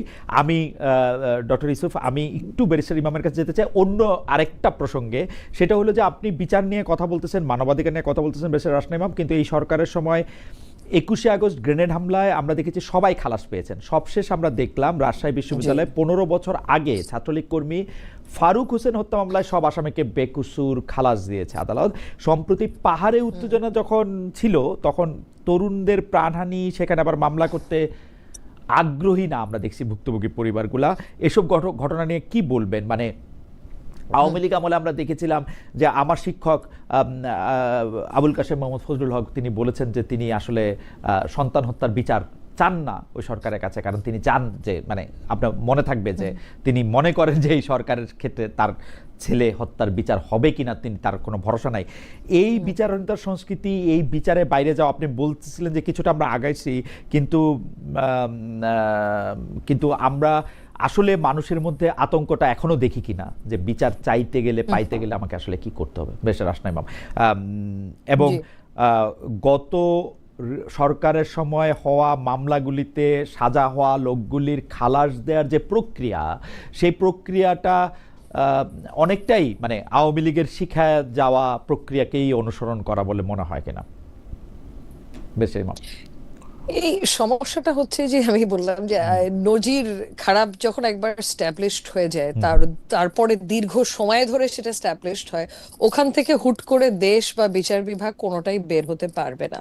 হ্যাভিং সেড দ্যাট, ধরেন আপনি যে বহুল আলোচিত মামলাগুলোর কথা বললেন, এখানে সমস্যাটা কি যে আমি বিচারক হিসেবে যদি কোনো মামলা বিচার করতে বসি, আমার পরিধিটা কিন্তু লিমিটেড টু আমার সামনে যে কাগজপত্র, এভিডেন্স, আর্গুমেন্টস আছে মোটামুটি সেটা পর্যন্ত। এখন আওয়ামী লীগ আমলে যখন এই মামলাগুলো দায়ের করা হয়েছিল, তড়িঘড়ি করে করা হয়েছিল, মোর অফেন দেন নট হয়রানিমূলক কারণে করা হয়েছিল, উদ্দেশ্যটা খারাপ ছিল। ন্যায় বিচার উদ্দেশ্য ছিল না, অনেক দূর হয়তো রিভেঞ্জ, রেট্রিবিউশন এগুলো ছিল উদ্দেশ্য, যে কিভাবে আমি প্রতিশোধ নিতে পারি, কিভাবে বিরোধী রাজনৈতিক দলকে দমন করতে পারি। তো এই উদ্দেশ্যে করা এবং তড়িঘড়ি করে করা, হয়তো ঠিক মতো গোছায়নি, সাজায়নি, এভিডেন্স কালেক্ট করাও বদর করেনি, কারণ তখন তো বিচার বিভাগ এক অর্থে বলতে গেলে ওনাদের হাতের মুঠোয়। সো এই পরিবেশে যখন মামলাগুলো করা হয়, তখন ধরেন থিওরিটিক্যালি স্পিকিং এই মামলাগুলোতে যারা অ্যাকুইটাল পেয়েছে তাদের মধ্যে কেউ সত্যিকার অর্থে দোষী ছিল, বা থেকে থাকলেও এই মামলাগুলো যেভাবে দাঁড় করানো হয়েছে ওখানে এত বেশি ফাঁক ফকর থাকবে, তখন হয়তো স্বাধীনভাবে বিচার করতে গেলে একটা আদালত তাদেরকে অ্যাকুইট করতে বা রেহাই দিতে বাধ্য হবে। তো প্রবলেমটা কিন্তু ওখানে। এই কারণেই কিন্তু আমি বারবার বলছি যে এখন আইসিটিতে যে ট্রায়ালস গুলো হচ্ছে এগুলো তড়িঘড়ি করে করা উচিত না, রিভেঞ্জ নেওয়ার কারণে, প্রতিশোধ নেওয়ার কারণে করা উচিত না। এগুলো সময় নিয়ে শক্তভাবে দাঁড় করানো উচিত মামলাগুলোকে, যাতে সরকার চেঞ্জ হলে এগুলো নকডাউন করা যায় না, যেভাবে আমরা দেখছি যে এখন নকডাউন হচ্ছে একটার পর একটা মামলা। এন্ড এখন যদি আপনি ক্যারেক্টারটা দেখেন, এ নিয়ে হয়তো আমার কোনো মন্তব্য করা উচিত হবে না, আমি যেহেতু একজন লাইসেন্সধারী আইনজীবী, বাট তারপরেও আমার বিশ্বাস যে এখন আমাদের স্পেশালি একদম অ্যাপেলেট ডিভিশনের এবং সুপ্রিম কোর্টের যে মোটামুটি ক্যারেক্টারাইজেশন, এখানে কিন্তু মানে আমার মনে হয় স্বাধীনতা নিয়ে কোয়েশ্চেন করার খুব একটা সুযোগ নেই, বিশেষ করে আমাদের আপিল বিভাগের কথা যদি বলি। সো প্রবলেমটা ছিল এই মামলাগুলো যেভাবে দায়ের করা হয়েছিল সেখানে, এবং তারপরে ভুয়া এবং মিথ্যা মামলা যে দায়ের করা হয়নি তাও তো না। এটার তো অ্যাকচুয়ালি একটা চর্চা আমরা এই আমলে, অন্তর্বর্তীকালীন সরকারের আমলেও দেখেছি, ঢালাও ভাবে মিথ্যা মামলা, ভুয়া মামলা, হত্যা মামলা দায়ের করা হয়েছে রাম শাম যদু মধু সবার বিরুদ্ধে। মানে লিটারালি একটা ব্যক্তিগত শত্রুতার কারণে একজনের নাম ঢুকিয়ে দিয়েছে 100 নম্বর আসামি হিসেবে। সো এই চর্চাটা তো আগেও ছিল, ইটস নট যে এই চর্চাটা আগে ছিল না। সো ওভাবে মামলাগুলো দাঁড় করিয়ে যদি থেকে থাকে, সেক্ষেত্রে এরকম ঢালাও ভাবেই কিন্তু এই অ্যাকুইটেল গুলো আমরা দেখতে থাকবো যে খালাস হয়ে গেছে একটার পর একটা, কারণ মামলাটা তখন লিগালিও নকডাউন করা খুব সহজ হয়ে যায়। থ্যাংক ইউ ইমাম। আমি একটু ডক্টর ইউসুফ আপনার কাছে আসতে চাই যে সেনাবাহিনী ম্যাজিস্ট্রেসি নিয়ে আছে, আইন শৃঙ্খলা রক্ষা করার দায়িত্বর মধ্যে তারা অ্যাক্টিভলি পার্টিসিপেট করতেছে, কিন্তু আপনি আমাদেরকে কীরকম দেখেন যে সেনাবাহিনী যে ম্যাজিস্ট্রেসি পাওয়ার নিয়ে মাঠে আসে, আইন শৃঙ্খলা পরিস্থিতির উপরে কি মানুষের আস্থা ফিরে আসছে? অনেকেই বলতেছেন যে এই সরকারের যদি আইন শৃঙ্খলা নিয়ে তার গ্রিপটা যদি এরকম থাকে তাহলে সে নির্বাচনের জন্যই ফিট না। আপনি আসলে কীরকম দেখেন? মানে সেনাবাহিনী কি আসলে মাঠে যেরকমভাবে থাকার কথা, মানে দুই একজন এরকমও বলতেছেন যে তারা সেরকমভাবে নাই, আসলে তারা এক ধরনের উইথড্রয়াল সিনড্রোমের মধ্যে আছেন, মানে একদম নিতান্ত ঠেকায় না পড়লে কিছু করা না করা ওরকম একটা জায়গায় তারা আসেন। আপনার কাছে কি মনে হয়? রাইট, সেনাবাহিনী আপনি যেটা বলছেন সর্ট অফ ইনডিফারেন্ট, যে কিছু কিছু ক্ষেত্রে একটু নিষ্ক্রিয়তা বা একটু হয়তো যেভাবে তাদেরকে জিনিসটাকে অ্যাড্রেস করা প্রয়োজন ছিল অতটা অ্যাগ্রেসিভলি বা অতটা অ্যাক্টিভলি তাকে অ্যাড্রেস করছে না, এই অভিযোগটা আপনার মতো আমরা অনেকই ব্যাপারটা লক্ষ্য করেছি। কিন্তু আমাদের যেটা লক্ষ্য করা দরকার সেটা হচ্ছে এটার অন্তর্নিহিত বা আন্ডারলাইং রিজনসটা কি। আপনি জাস্ট আজকের ঘটনাটা দিয়ে খেয়াল করেন, আজকে যখন একটা সাধারণ সৈনিক বা সেনাবাহিনীর যে কোনো সদস্য সে যখন দেখছে যে আপনি একটু এখানে আমি একটু প্রাতিষ্ঠানিক দৃষ্টিকোণটা একটু বলতে চাচ্ছি, লিগাল আসপেক্টটা কিন্তু এখানে ধরবেন না আপনি। যেমন ধরেন আমরা যখন নাকি প্রথম সেনাবাহিনীতে আসি বা যে কোনো বাহিনীতে জয়েন করে, আমরা কতগুলো ওথ নেই, বাংলাদেশের সরকার, রাষ্ট্রপতি এবং সংবিধানের প্রতি পরিপূর্ণ শ্রদ্ধা এবং আনুগত্য পোষণ করিব, ঊর্ধ্বতন কর্তৃপক্ষের যে কোনো আদেশ পালন এবং মান্য করিব, নিজ জীবন বিপন্ন করিয়াও, এই কথাটা বলা হয়। That means he is oath bound to lay down his life to execute an order given to him by his authority, তার উপরে যিনি আছেন। এই যে একটা অত্যন্ত অল্প মূল্যে আপনি সেনাবাহিনীর জীবনটাকে কিনে নিলেন, যে সে তার জীবনটাকেও ত্যাগ করার জন্য পুরোপুরি প্রস্তুত।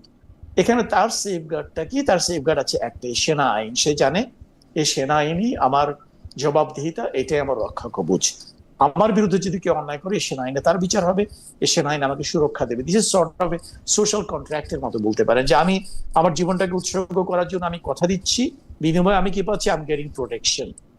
এই বিষয়টা কেন আসছে দেখেন, আজকে একটা সাধারণ সৈনিক, আমি অফিসার জেনারেলদের কথা বলবো না, সাধারণ সৈনিক যে হয়তো আজকে টুডে অর টুমরো এই আইসি একটা আন্ডারে হয়তো তাকে বিচারের মুখোমুখি হতে হবে, তার জন্য যদি আপনি ব্যাপারটাকে চিন্তা করেন যে সে যখন নাকি একটা দায়িত্ব পালন করতে গিয়েছিল, তার সুপিরিয়র অথরিটি তাকে একটা কাজ করতে বলেছে, কি বলেছে যে he is an enemy, he needs to be killed.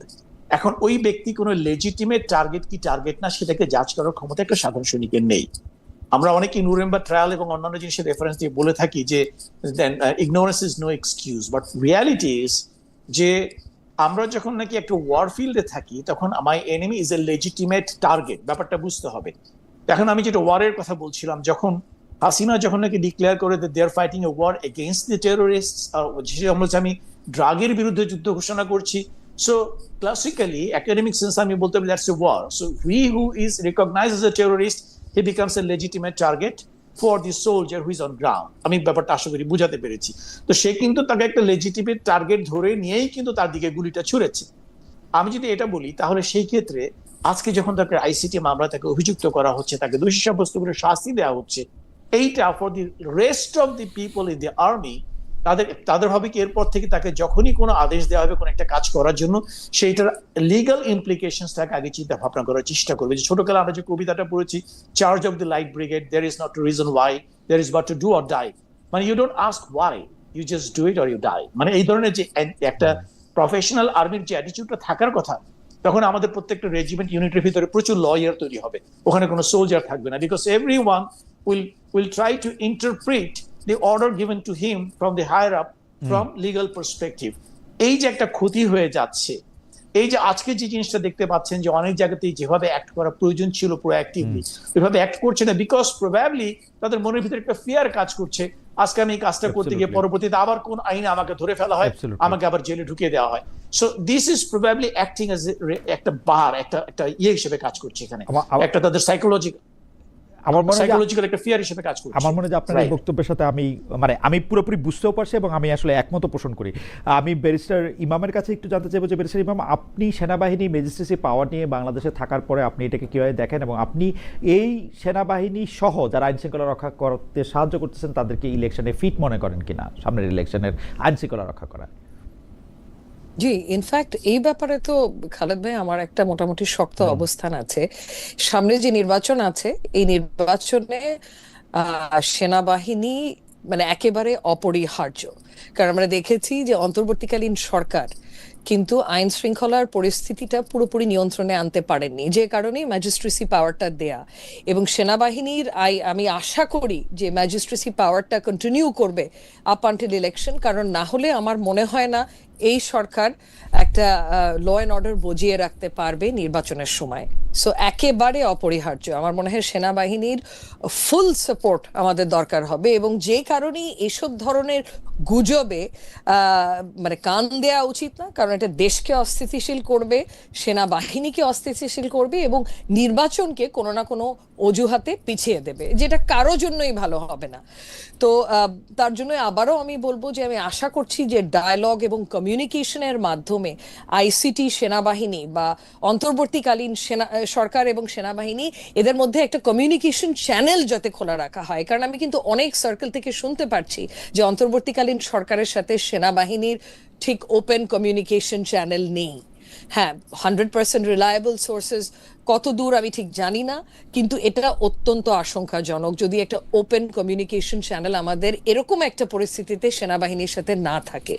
So ওনাদের ভূমিকাটা যতই বিতর্কে ওনাদেরকে এবং সেনাবাহিনীর চিফকে আনুক না কেন, এইসব বিতর্ক আপাতত বাংলাদেশের সার্বভৌমত্বর জন্য এবং নির্বাচনের জন্য এবং এই ডেমোক্রেটিক ট্রানজিশনের জন্য অত্যন্ত হার্মফুল, এবং এগুলো আমাদের অ্যাভয়েড করা উচিত কমিউনিকেশনের মাধ্যমে, ডায়ালগের মাধ্যমে, এবং এসব গুজব যারা ছড়ানোর চেষ্টা করছে এদেরকে যতভাবে পারা যায় সাইডলাইন করা উচিত, কারণ এদেরও উদ্দেশ্য ভালো হতে পারে না।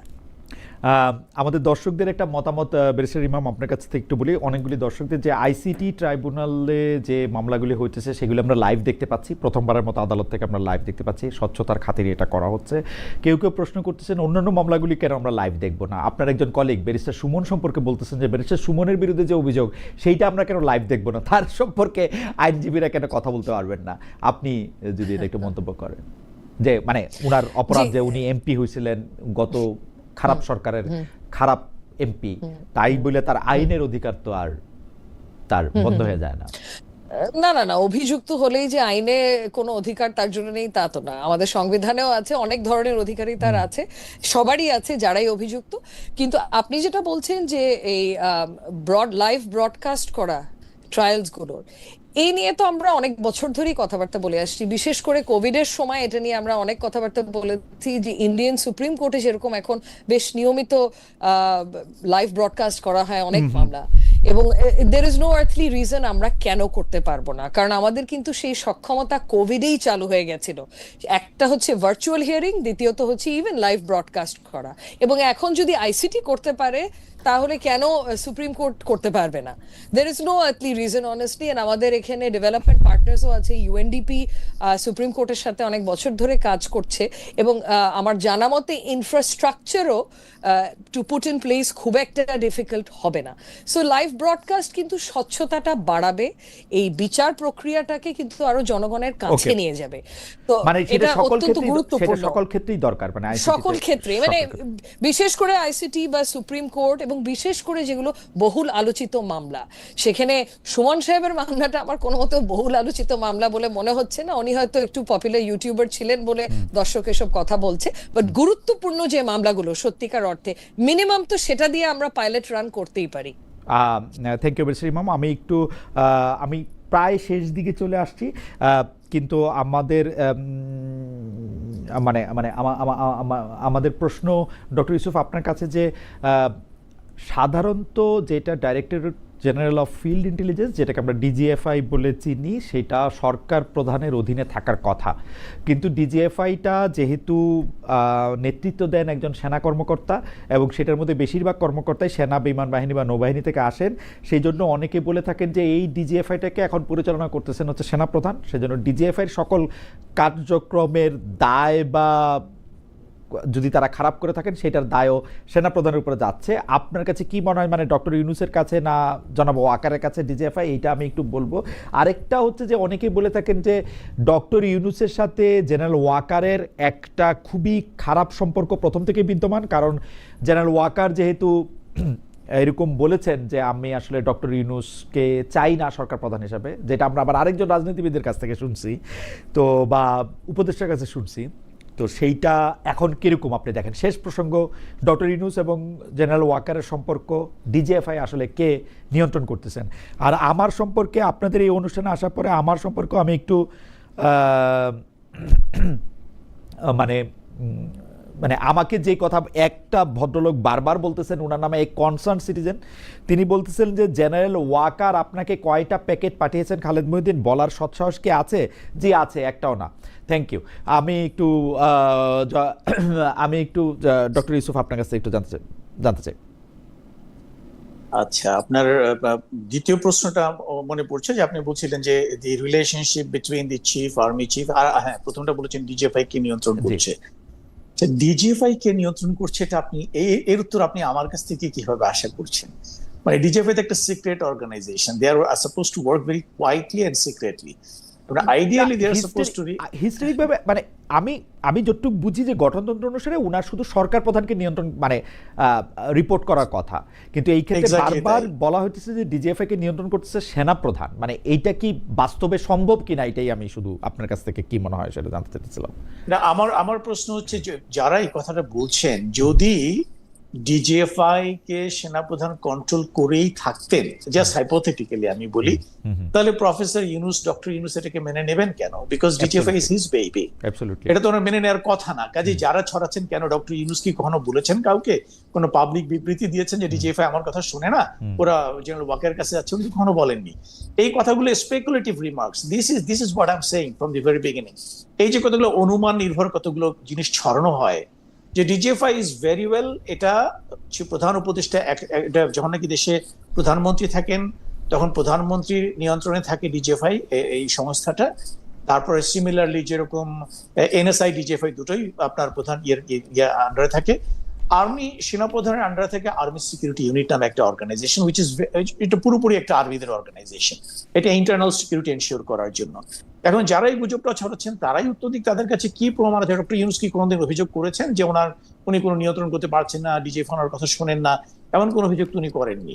আমরা এই স্পেকুলেটিভ রিমার্কস গুলো কেন করছি? এক নম্বর। 2 নম্বর হচ্ছে যে দূরত্বের কথাটা যেটা বলা হচ্ছে, দুটো যে সেনা লিডারশিপের সঙ্গে আর্মি লিডারশিপের সঙ্গে দেশের পলিটিক্যাল লিডারশিপের বা যে এখন যে অন্তর্বর্তী সরকারের কোনো দূরত্ব আছে কিনা, সত্যি কথা বলতে কি on the face of it আমার তো মনে হয় না কোনো দূরত্ব আছে।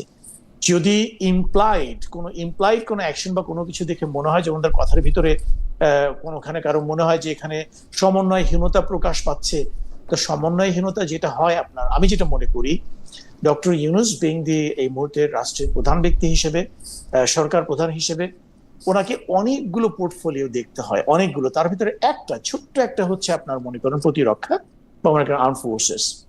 তো এখন আমরা সাধারণত যেটা দেখে থাকি, ওনাকে তো প্রত্যেকটা মন্ত্রণালয়, প্রত্যেকটা উপদেষ্টা, প্রত্যেকটা সংস্থাকে ওনাকে সময় দিতে হয়। সেদিক থেকে লজিক্যালি ক্যালকুলেট করে আমার যেটুকু মনে হয়, যতদিন পর পর সেনা প্রধানের সঙ্গে মানে ওনার একটা ফিজিক্যাল মানে অ্যাপয়েন্টমেন্ট হওয়া উচিত, সেদিক থেকে তো আমার তো মনে হয় ফ্রিকোয়েন্সি যেটা দেখতে পাচ্ছি এর ভিতরে কোনো অ্যাবনর্মালিটি কোনো কিছু দেখতে পাচ্ছি না। অ্যাকচুয়ালি সেনাপ্রধান এর চেয়ে বেশি সময় প্রধান উপদেষ্টার কাছে পাওয়ার কথা না, আমি যদি স্বাভাবিকভাবে চিন্তা করি, because he has to deal with so many things. আচ্ছা, এটা গেল একটা।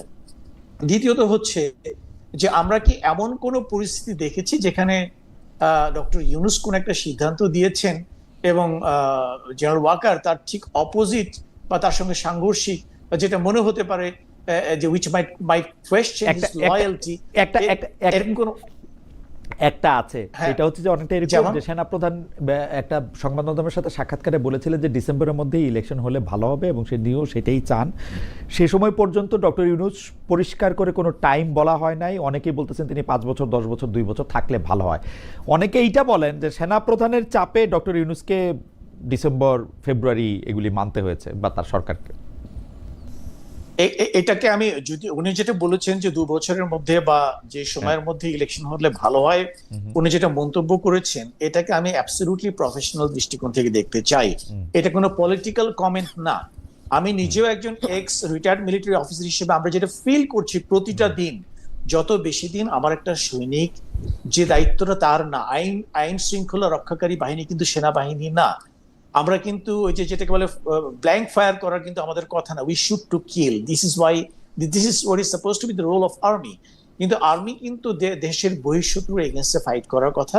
সে যখন এক শত্রু এক বুলেট একটা গুলি করে এক শত্রুকে ফেলে দিবে, কিন্তু এখানে তাকে ডিল করতে হচ্ছে দেশের জনগণের সঙ্গে, যেটা কিন্তু আপনার বেসিক্যালি পুলিশের করার কথা। পুলিশ আজকে যেহেতু ইনএফেক্টিভ অবস্থাতে আছে, তাই সেনাবাহিনীর সাহায্যটা আমরা এখানে নিচ্ছি।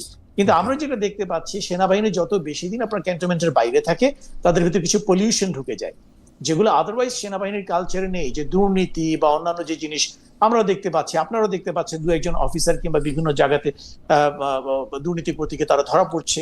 এটা কিন্তু সিনিয়র লিডারশিপের জন্য একটা বিগ কনসার্ন। তারা সবসময় চাইবে যে যত কম এদেরকে বাইরের সোসাইটিতে এক্সপোজ রাখা যায়, ততই আমাদের সেনাবাহিনীর জন্য মঙ্গল। সেই দিক থেকে উনি বলতে পারছেন যে 2 বছরের মধ্যে ইলেকশনটা হয়ে গেলে ভালো হয়, in a sense যে I would like to shorten the time that my people remains exposed to the civil society. That is the purpose. এটা কোনো পলিটিক্যাল রিমার্কস হিসেবে আমি দেখছি না। This is absolutely a professional view. Doctor Yusuf, আপনাকে ধন্যবাদ। আমার শেষ প্রসঙ্গ ব্যারিস্টার রাশনা ম্যামের কাছে, সেটা হচ্ছে যে সম্প্রতি উপদেষ্টাদের সেফ এক্সিট প্রসঙ্গ খুব আলোচনায় আসে। যে সরকার গণ অভ্যুত্থানের ম্যান্ডেট নিয়ে ক্ষমতায় আসছে, তাদের সেফ এক্সিটটা নিয়ে আসলে কথাটা প্রথমে বোধহয় আমার যদ্দূর মনে পড়ে শুরু করেছিলেন ডক্টর দেবপ্রিয় ভট্টাচার্য, যে উপদেষ্টাদের নাকি সেফ এক্সিট নিয়ে ভাবা উচিত। আপনি আসলে এটা কীভাবে দেখেন? মানে সেফ এক্সিটের ইয়াটা কেন আসতেছে? তারা একটা ক্রান্তিকালে ক্ষমতায় আসছিলেন, তারা ছিলেন, তাদের মানে আমরা সবাইকে একটা না একটা সময় পালায় যাব আসলে, বা সেফ এক্সিট খুঁজবো, মানে ঘটনাটা কি আসলে? জি, ঘটনাটা তো সেফ এক্সিট একটা মানুষ কখন খোঁজে? যদি সে ক্ষমতায় থাকাকালীন কোনো অপকর্ম করে থাকে, যদি আইন ভঙ্গ করে থাকে, করাপশনে লিপ্ত হয়ে থাকে, সেই ক্ষেত্রেই সেফ এক্সিট খোঁজে। সো এখন আর সেফ এক্সিট খোঁজার আরেকটা কারণ হচ্ছে এই যে আমাদের এখানে রেজিম চেঞ্জ হলে তো আমরা দেখছি কি হচ্ছে, যে অন্তর্বর্তীকালীন সরকার, যেটা রাজনৈতিক সরকারও না, তারা থাকাকালীনও তো ওই যে প্রতিহিংসামূলক কাজকর্ম আমরা দেখেছি, যে মিথ্যা মামলা, ভুয়া মামলা, ঝড় তুলে ফেলেছে, এই ধরনের জিনিস। সো এই কারণেই হয়তো সেফ এক্সিটের কনসেপ্টটা আমাদের মতো একটা দেশে প্রযোজ্য, যে প্রথমত কিন্তু আইডিয়ালি যদি অপকর্ম করে থাকে তাহলে হয়তো ন্যায় বিচারের সম্মুখীন সে হতে চায় না, তখন সে সেফ এক্সিট খুঁজবে। এখন ওনারা আদৌ কেউ কোনো অপকর্ম করেছে কিনা সেই তথ্য তো আমার কাছে নেই, বাট আমার ধারণা এই কনটেক্সটেই কথাটা উঠেছে যে যদি করে থাকে তাহলে সেফ এক্সিট, কারণ নির্বাচন যদি হয় এবং সরকার পরিবর্তন যখন হবে তখন এদের বিরুদ্ধে অ্যাকশন নেওয়া হবে। না মানে আমি কোন শব্দটার দিকে একটু জোর দিতে চাচ্ছিলাম মেরসে ম্যাম, মানে সেফ, মানে আমি যদি অপকর্ম করছি কি করি নাই সেটা তো বাংলাদেশের আদালত বিচার করবে, নাকি আমি একটা মবের মধ্যে পড়বো, যেটা আপনি প্রথমে শুরু করছিলেন যে আসলে এই মানে আইন হাতে তুলে নেওয়ার যে প্রক্রিয়া। কারণ হচ্ছে যে সেফ এক্সিট আমি অপকর্ম না করলেও আমার দরকার হইতে পারে, কারণ আপনি যদি আমার নামে একটা অপবাদ দিতেই থাকেন তখন তো আমি আসলে মানে এইটা আপনি কিভাবে দেখেন যে মানে আমরা একটা আইন বা মানে আপনি যে দিক, আপনি আরেক দিকটা দেখছেন, আরেকটা হচ্ছে যে না আমি অপকর্ম করিনি, আমার যা করার কথা আমি আমার দায়িত্ব সৎভাবে পালন করেছি, সংবিধান মেনে আইন মেনে করেছি, কিন্তু এই প্রসেসে আমি অনেককে খেপিয়েছি, যারা যদি নির্বাচন হলে তারা যদি ক্ষমতায় আসে তারা আমার বিরুদ্ধে তখন অ্যাকশন নেবে। হ্যাঁ হ্যাঁ, তো এটা আরেকভাবে দেখা যায়। এখন এই উদ্দেশ্যে বা এই প্রেক্ষাপটে তো কমেন্টটা করেনি আমি যতদূর জানি, মানে এই কমেন্টটা মিডিয়াতে যেভাবে ছড়িয়েছে যে ওনারা অপকর্ম করেছে এজন্য ওনারা ভাগবেন যদি সরকার চেঞ্জ, মানে নিজেরা নিজেদেরকে শাস্তি দিয়ে নির্বাচনে চলে যাবেন, মানে আখের গুটিয়ে নিচ্ছেন বাইরে। আশা করি তা হবে না, আশা করি এরকম কিছু বের হবে না এই সরকার যখন চলে যাবে। আমরাও এরকম আশা করতে চাই। যাই হোক, শেষ করার আগে আমি একটা কথা বলি। আমার বন্ধুদের মধ্যে একজন লিখেছেন যে আপনি শুধু আপনার নামে যেগুলি সমালোচনা করা হয় সেগুলি কেন পড়েন, অনেকে তো প্রশংসাও করে। হ্যাঁ ঠিক, অনেকে প্রশংসাও করে, কিন্তু আমি সমালোচনাগুলি বা প্রশ্নগুলি একটু পড়তেই চাই আলাদা করে, যারা সব প্রশ্ন করেন তারা তো করেনি। অনেক ধন্যবাদ। আজকে আমরা অনেকগুলি বিষয় নিয়ে ডক্টর আব্দুল্লাহ আল ইউসুফের কাছে থেকেও জানতে পারলাম। তিনি সরাসরি আসলে অনেকগুলি কথাই বলেছেন, তার মতামত দিয়েছেন। ব্যারিস্টার রাসনা ইমাম আজকে আইনগতভাবে ব্যাখ্যা করে বিশ্লেষণ করে দেখিয়েছেন যে কোনটা নিয়ে তিনি কি মনে করেন, অর্থাৎ এই সামরিক বাহিনীর লোকদের কোথায় বিচার হওয়া উচিত এবং আইন এবং বিচার আমরা এখন কোথায় দাঁড়িয়েছি সেটিও আপনাদের দুজনের মাধ্যমে আমরা অনেক সুন্দর করে জানতে পারলাম। সেজন্য